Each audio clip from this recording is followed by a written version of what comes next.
Assalamualaikum warahmatullahi wabarakatuh. Perkenalkan, nama saya Alia Faraskiana. Di sini saya akan menyetor SKU nomor 1. A. Agama Islam. 1. Dapat menjelaskan makna rukun iman dan rukun Islam di muka pasukan penggalang atau ambalan penegak. 2. Dapat menjelaskan rukun salat dan dapat melakukan salat sunnah. 3. Dapat menjelaskan rukun puasa serta dapat melakukan salah satu puasa sunnah. 4. Memahami tata cara merawat atau mengurus jenazah. 5. Dapat menghafal ayat termatik dari Al-Quran dan mampu menjelaskannya. 1. Makna beriman kepada Allah.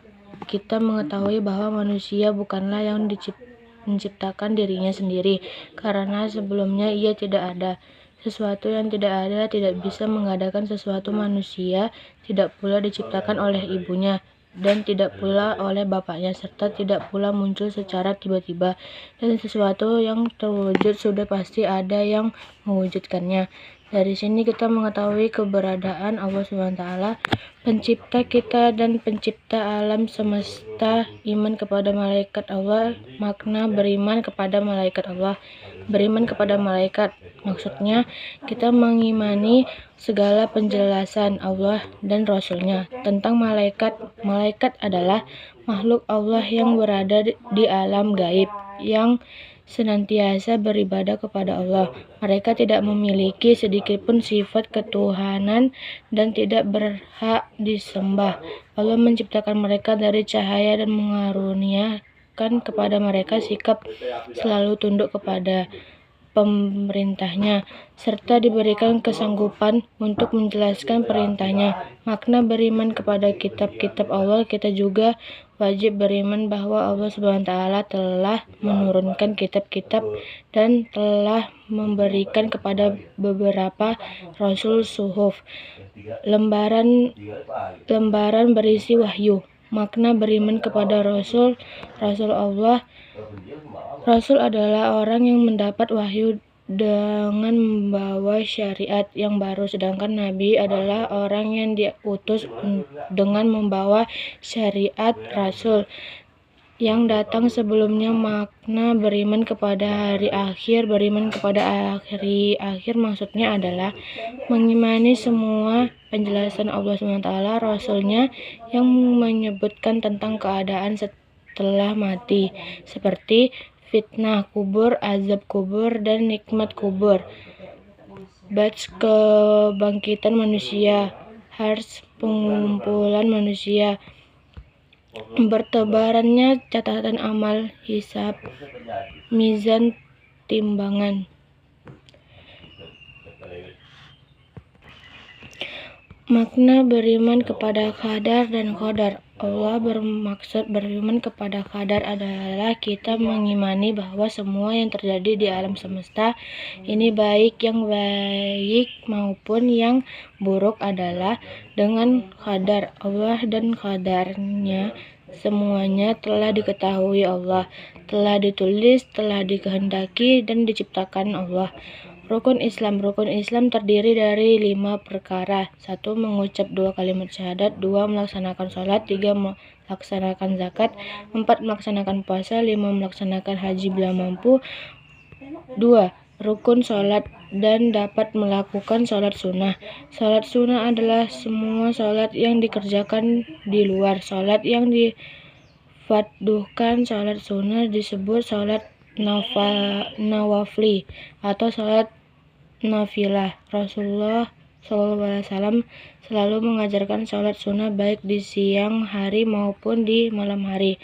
Semua sholat sunnah yang dikerjakan untuk itu adalah untuk menjelaskan diri kepada Allah dan menghadapkan tambahan pahala yang lebih banyak, dan juga untuk menambah ketakwaan kepada Allah SWT. Yang perlu diperhatikan adalah tentang rukun dan sunnah dalam sholat. Berikut ini adalah rukun dalam sholat. 1. Niat. 2. Berdiri. 3. Membaca takbiratul ihram. 4. Membaca surah Al-Fatihah. 5. Rukun serta tumaninah. 6. Iktidal serta tumaninah. 7. Sujud 2 kali serta tumaninah. 8. Duduk di antara dua sujud serta tumanina. 9. Duduk tasyahud akhir serta tumanina. 10. Membaca tasyahud akhir. 11. Membaca sholawat Nabi. 12. Mengucapkan salam yang pertama. 13. Tertib atau beraturan. Sedangkan sunnah dalam sholat adalah 1. Mengangkat kedua tangan pada 4 posisi. 2. Meletakkan tangan kanan di atas tangan kiri. 3. Membaca doa iftitah. 4.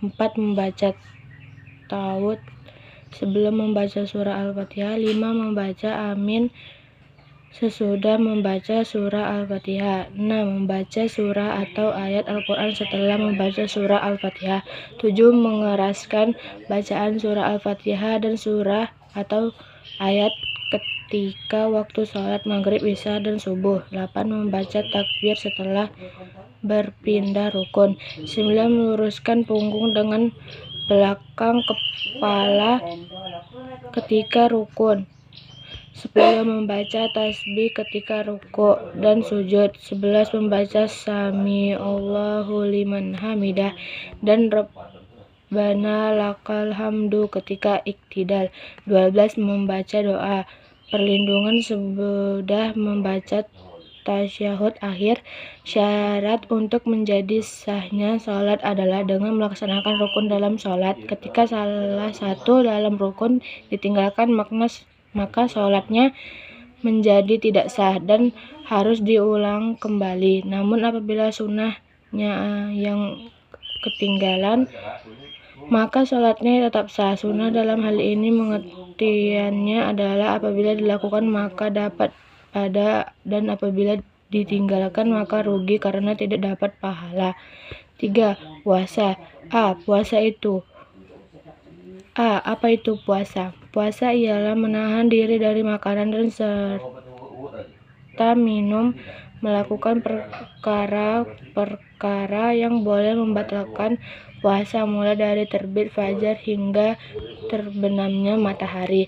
B. Hukum puasa. Hukum puasa terbagi kepada 3, yaitu 1. Wajib puasa pada bulan Ramadan. 2. Sunat puasa pada hari tertentu. 3. Haram puasa pada hari yang dilarang berpuasa. C. Syarat wajib puasa 1. Beragama Islam. 2.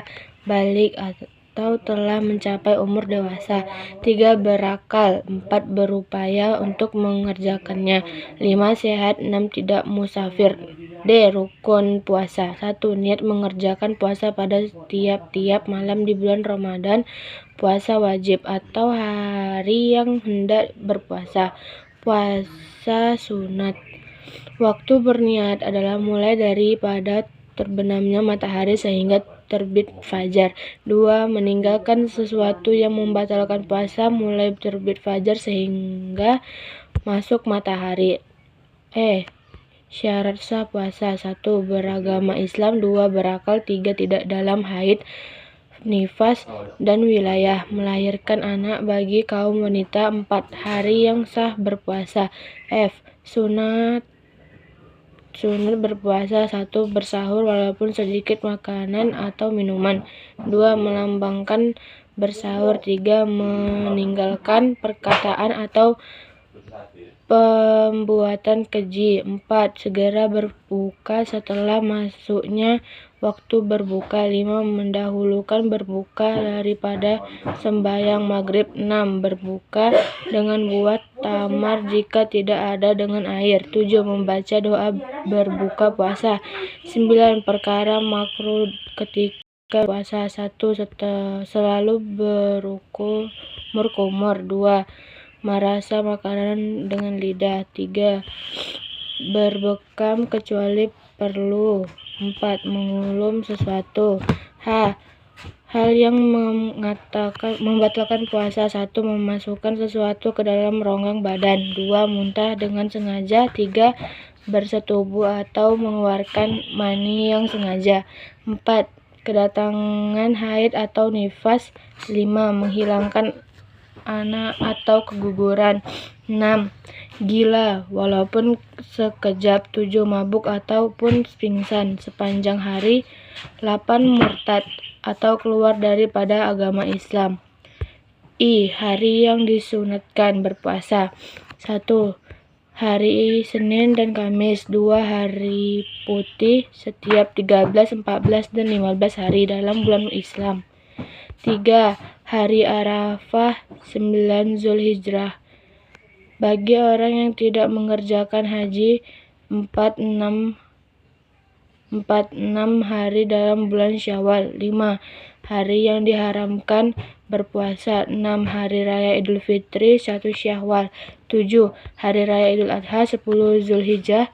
8. Hari Syah 29 Syaban. 9. Hari Tasyrik 11, 12, dan 13 Zulhijjah. 4. Tata cara mengurus mayit. Memandikan mayit.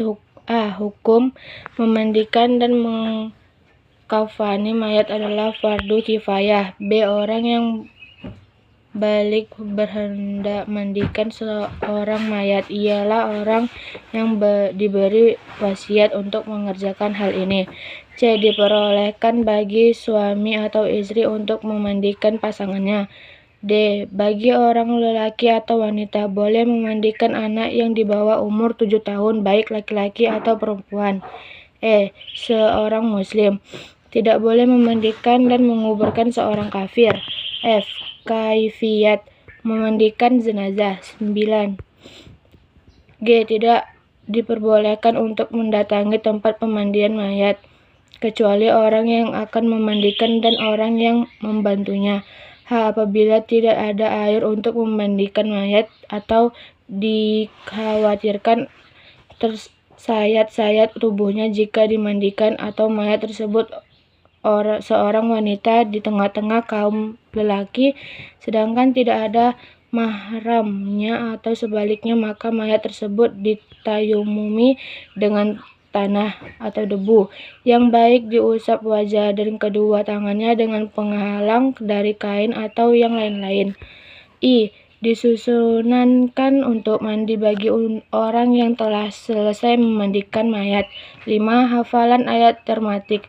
Surah Ali Imran ayat 102. Terjemahan: Hai orang-orang yang beriman, bertakwalah kepada Allah sebenar-benar takwa kepadanya, dan janganlah sekali-sekali kaum mati melainkan dalam keadaan beragama Islam. Sekian dari saya. Wassalamualaikum warahmatullahi wabarakatuh.